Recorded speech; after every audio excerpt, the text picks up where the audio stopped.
Hey, Sean, about 2 weeks ago, I was filming in Florida with some firefighters, as I've been doing a lot for the past couple of years. And we were filming this thing where a truck would pull up, firefighters would get out, they'd do something on the side of the truck, take a hose, carry it out to a field, and make water come out of it again and again and again. And the tricky thing was, this took about 40 seconds to a minute for them to pull up and do all this. But it took about 15 to 20 minutes to reset each time, to drain all the hoses, to rewind them the way that they need to be wound up, and then to lift them up into the top of the truck and lay them in a way that they do so that they can pull it out quickly and fight a fire.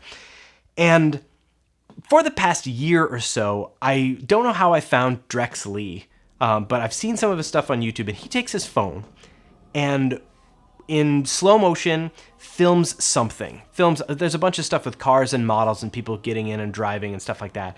And with some sound effects, some really good color, and a lot of awesome speed ramping, he makes these incredible videos that becomes almost more about the choreography of what's happening and the beats and how he transitions the motion between them, just holding his phone, or sometimes his phone's on a selfie stick.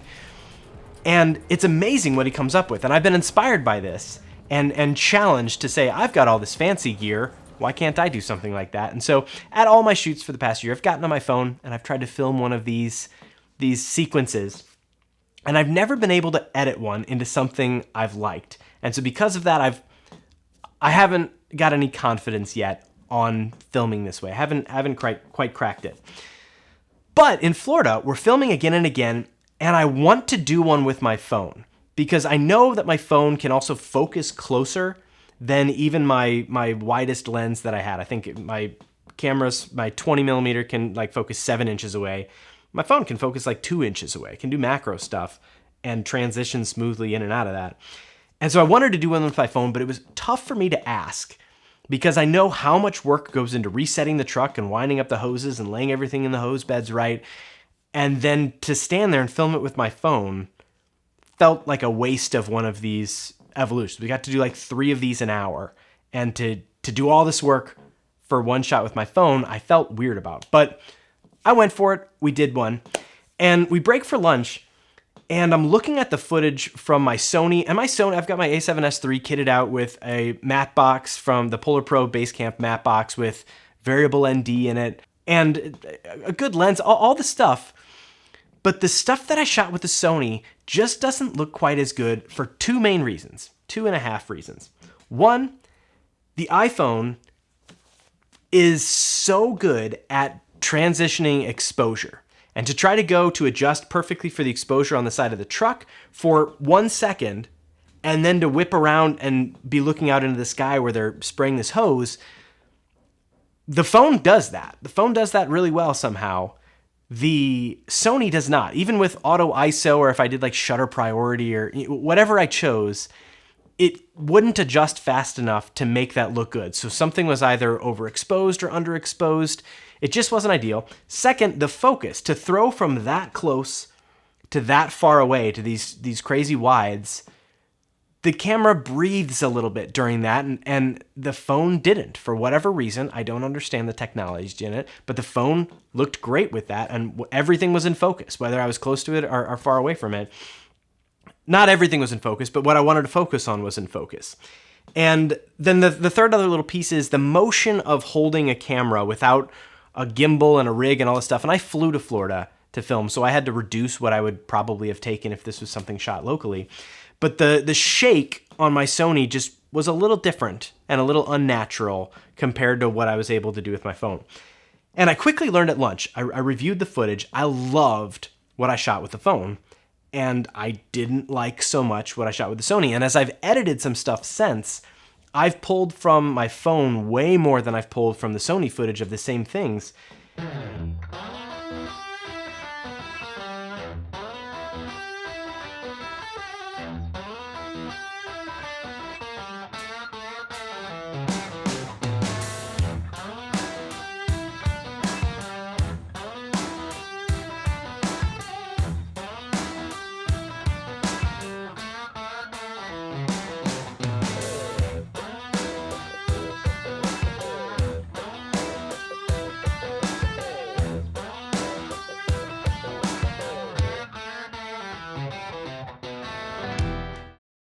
And here's where the struggle is for me, is I'm standing there. I was flown there. I was paid well to bring all my gear and make a video.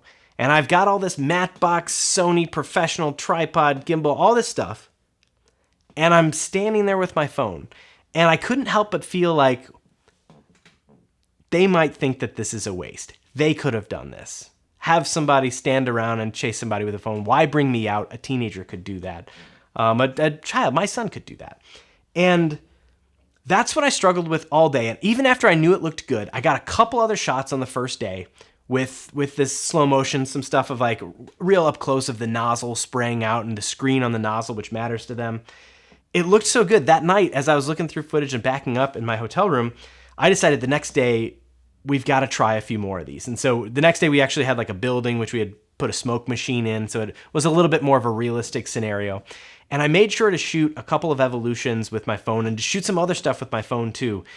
And again, as I've edited these pieces together, I've pulled almost exclusively from that phone footage. It just looks so good. And here's the whole thing.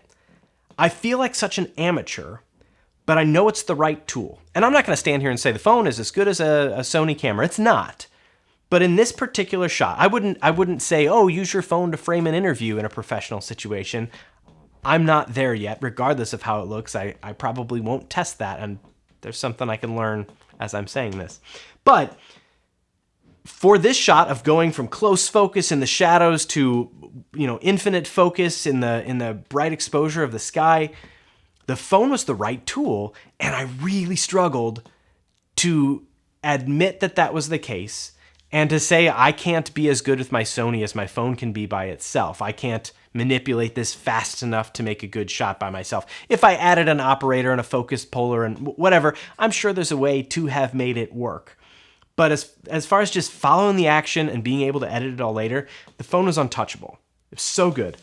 What I'm thinking about on the other side of this project is, one, next time, should I commit to just using my phone more? If I know there's one of these shots out there, should I just commit to doing that instead of feeling a type of way about it?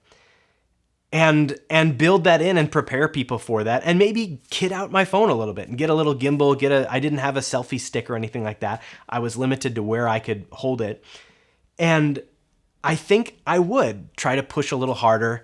And that's the tough decision. I know the right tool, but I also know the reputation of carrying around a professional camera with a matte box on it and the optics and what people would judge me for with these two things. And on one hand, it's really easy to say, like, well, yeah, use the best tool for the job. And I get that.